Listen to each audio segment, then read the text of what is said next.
Bonjour, c'est Olivier Dufay du site web Rankinfo. J'aimerais vous parler de l'échantillonnage des données dans Google Analytics, un sujet un peu technique, mais hyper important, surtout quand il s'agit de prendre des décisions majeures pour votre référencement. J'ai publié sur Web Rankinfo un article expliquant ma méthode SEO basée sur l'analyse des pages actives sur un an. Celle-ci permet de repérer les pages qui semblent poser problème à l'algo de Google et pour lesquelles il faut agir. Notamment améliorer la qualité, la mettre à jour, les regrouper ou les supprimer. Cette analyse est entièrement incluse de manière automatique dans chaque audit RMTech de ma plateforme MyRankimetrics, à condition d'utiliser l'option de couplage avec Google Analytics sur un an. Et je suis ravi de constater que mon article a rencontré beaucoup de succès. En particulier, j'ai été énormément sollicité par des SEO, pas mal d'agences, de consultants, mais aussi des freelances et des responsables SEO chez l'annonceur. Et parmi leurs questions, en fait, j'aimerais en aborder deux dans cette vidéo. Premièrement, certains clients de ma plateforme MyRankimetrics s'étonnent de ne pas retrouver exactement les mêmes valeurs entre RMTech et Google Analytics concernant le nombre de sessions que chaque page a généré sur un an. Je vais vous expliquer les 3 erreurs les plus répandues qu'ils avaient faites. Et deuxièmement, certains SEO me disent « Olivier, j'utilise justement Screaming Frog pour récupérer le nombre de sessions générées en organique par mes pages. Que penses-tu de cette méthode ?» Alors, on va voir la première question.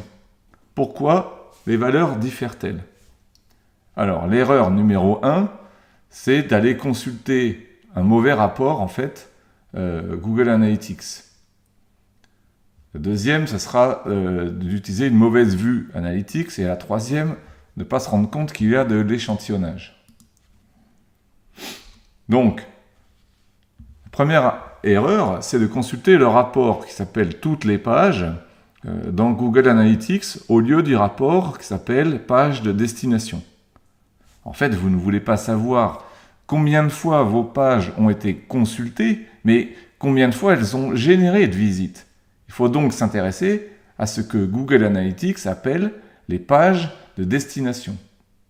Donc si je vais ici dans Analytics, vous voyez sur la gauche, dans la partie comportement contenu du site, vous ne devez pas cliquer sur toutes les pages, mais sur pages de destination, c'est-à-dire les pages par lesquelles les gens sont arrivés sur votre site. Il faudra ensuite appliquer un segment pour dire « je voudrais voir que le trafic organique, bien entendu ». La deuxième erreur, c'est d'utiliser une vue Google Analytics sur laquelle des filtres sont appliqués. Certains d'entre eux peuvent restreindre les données récupérées ou modifier l'URL telle qu'elle est enregistrée par Google Analytics. Dans ces cas-là, tous les outils tiers qui se basent sur un export des données Google Analytics ne peuvent plus obtenir les bonnes valeurs. Et donc, l'analyse est impossible. Je vous conseille donc d'utiliser une vue sur laquelle aucun filtre n'est appliqué. J'espère que vous avez bien conservé ce type de vue.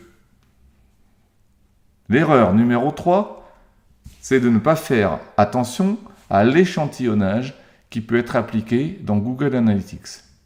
Alors concrètement, pour certains rapports qui demandent des calculs en temps réel, Google Analytics ne traite pas l'ensemble des données disponibles, mais une partie seulement, afin d'accélérer le temps de réponse. Ceci a lieu aussi bien dans l'interface web que par l'API. Pour analyser le nombre de sessions générées par le référencement naturel, une façon simple, c'est d'appliquer un segment pour inclure uniquement le support organique. Et justement, ceci provoque souvent de l'échantillonnage, surtout si on l'étudie sur une large période. Alors, je retourne dans Google Analytics pour vous montrer. Ici, j'ai choisi une période de 365 jours pour faire mes analyses de pages actives sur un an. Ici. Je suis allé donc dans Comportement, Contenu du site, Page de destination, et je vois ici que Google Analytics m'indique qu'il n'y a pas eu d'échantillonnage. Normal, c'est un rapport par défaut. Je vais donc maintenant appliquer un segment pour inclure uniquement le trafic issu des résultats naturels. Donc ici, j'étais sur tous les utilisateurs. Et je vais passer à trafic généré par les résultats naturels. Voilà. J'applique. Et qu'est-ce que je vois? Désormais, Google Analytics m'indique que le rapport n'est pas basé sur 100% des sessions, mais seulement sur environ 16% des sessions.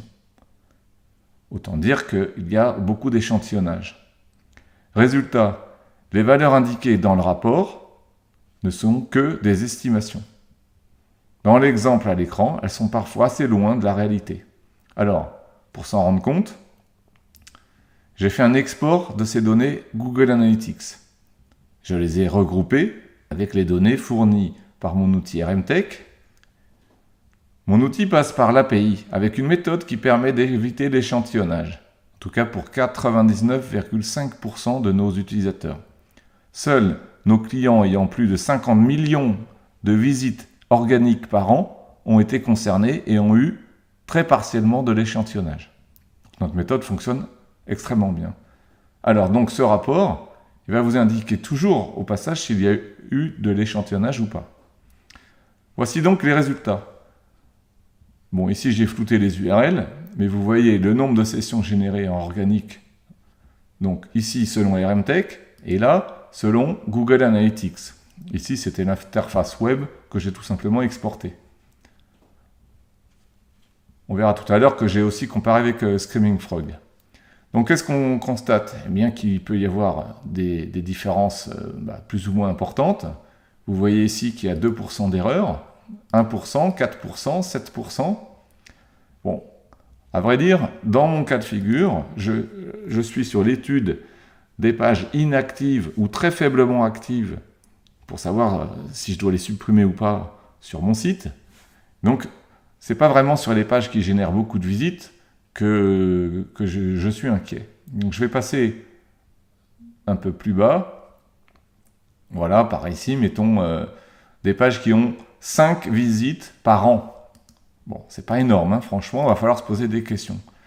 Mais vous voyez ici, je passe des pages à 6, à 5, à 4, à 3 visites. On voit bien qu'il n'y a pas d'échantillonnage ici. Si je reviens, mettons à celle de 5, là. Voilà. Ici, je suis à 5 visites. Qu'est-ce que vous remarquez? Eh bien, en face, Google Analytics avec de l'échantillonnage. Dans certains cas, il prétend que la page a généré 0 visite. Dans d'autres cas, 6. Dans d'autres cas, 12. Dans d'autres cas, 18. Bref, les valeurs indiquées dans ce rapport ne sont que des estimations. Et donc, celles utilisées par Google Analytics avec de l'échantillonnage ne vont pas être vraiment exploitables. Concrètement, donc, je le répète, sur les pages très faiblement actives sur un an, eh bien, c'est très embêtant quand il s'agit de savoir si une page a généré des visites ou pas, que selon les valeurs obtenues, vous allez parfois décider de supprimer la page de votre site ou de la faire désindexer. Vraiment, c'est pour ça que j'insiste et que je vous présente cette vidéo. C'est vraiment grave si ces valeurs sont fausses. Voilà, je préfère prendre des décisions basées sur des données vraiment fiables. Alors, je reviens sur mes slides et surtout sur la dernière question qui concernait spécialement le logiciel Screaming Frog. Donc il s'agit d'un excellent outil de crawl, très performant. Il sait lui aussi récupérer les données de Google Analytics, les coupler avec les URL trouvées pendant le crawl, et concrètement, il va les récupérer dans votre compte via un processus classique d'authentification. Donc au lancement de l'outil, dans Configuration, API Access, Google Analytics, eh bien, vous indiquez la période, donc 1 an dans mon cas. Vous précisez que vous souhaitez le segment organique trafic. C'est celui proposé par défaut, ça tombe bien, c'est bien ça qui vous intéresse. Et donc, sans surprise, les valeurs obtenues sont identiques à celles trouvées en direct dans l'interface web. Enfin, identiques, je ne sais pas pourquoi, mais j'ai trouvé certains cas Je vous les montre ici. Voilà, où j'ai des différences entre Screaming Frog et Analytics. Donc ici, Screaming Frog n'a pas trouvé cette URL. Et puis, qu'est-ce qu'il y a ici? Il ne l'a pas trouvé non plus. Là non plus. Là non plus. Voilà, il y a des cas comme ça. Et puis, ici, il n'a pas trouvé exactement le même nombre. Voilà, bon. C'est très rare, hein. Donc concrètement, je ne sais pas expliquer d'où vient l'erreur, je n'ai pas développé Screaming Frog, mais ce n'est pas vraiment un problème. Donc concrètement, si vous exploitez les données ainsi récupérées par Screaming Frog, eh bien, vous risquez de vous baser sur des données fausses, hein, les mêmes que celles dans Google Analytics, en tout cas si vous avez de l'échantillonnage sur un an. Donc, tout ça est préjudiciable hein, quand il s'agit d'envisager de supprimer des pages ou de les désindexer. Ensuite, dernier point, ce qu'il faut bien savoir avec Screaming Frog, c'est que c'est à vous de faire les bons croisements de données pour n'étudier que les pages indexables. A priori, celles qui ont généré des visites sont indexables, mais elles peuvent très bien ne plus l'être aujourd'hui et ça fausse les analyses.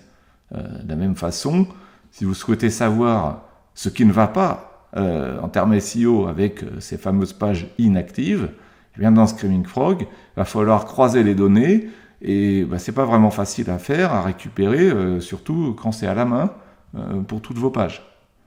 Alors concrètement, dans RMTech, je vous invite à le tester, tout est automatisé, que ce soit l'identification des pages indexables, que la récupération du nombre de sessions générées en référencement naturel sur un an, sans échantillonnage, hein, je le répète, pour en tout cas 99,5% des cas. Il y a juste certains de nos clients qui ont plus de 50 millions de visites générées par le référencement naturel par an, qui ont eu partiellement de l'échantillonnage. Et je précise encore une fois que quand il y en a, donc vous avez compris c'est très très rare, eh bien, c'est indiqué dans le rapport. Donc vous pouvez vérifier quand vous faites votre propre rapport d'audit que dans votre cas, il n'y a pas eu d'échantillonnage.